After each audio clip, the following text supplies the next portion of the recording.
So I was the third volunteer to be working with these farmers and keeping that going. And we were really showing some really good results.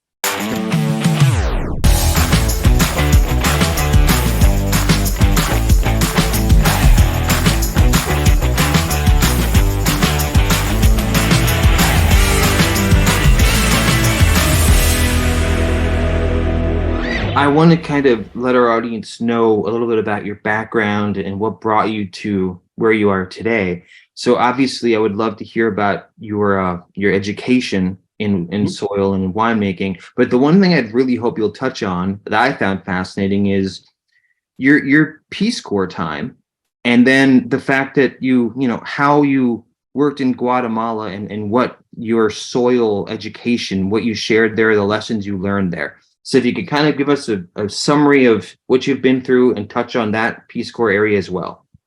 Sure.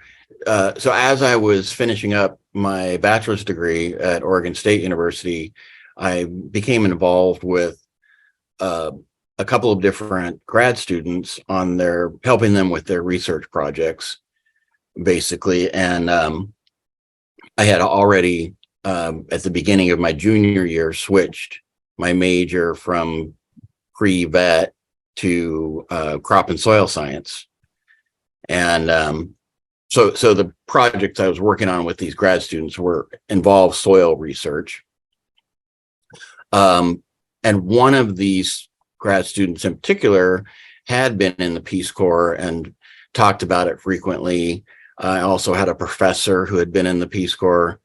And so they both inspired me to kind of look into that and eventually do it.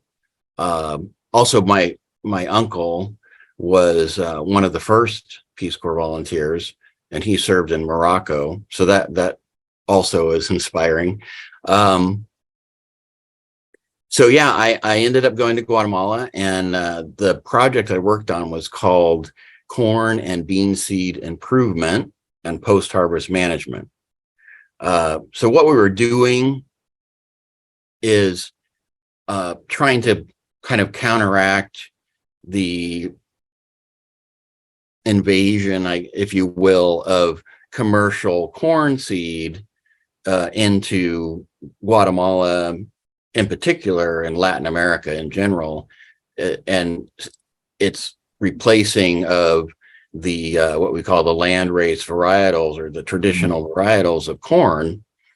So we were working with those traditional varietals to try to improve their performance in the field, basically, just by selecting the plants that were growing well and were the most disease resistant, and then going back to those plants and selecting the ones that were yielding the highest, and giving us 3 cobs per plant instead of 1 or 2, kind of thing.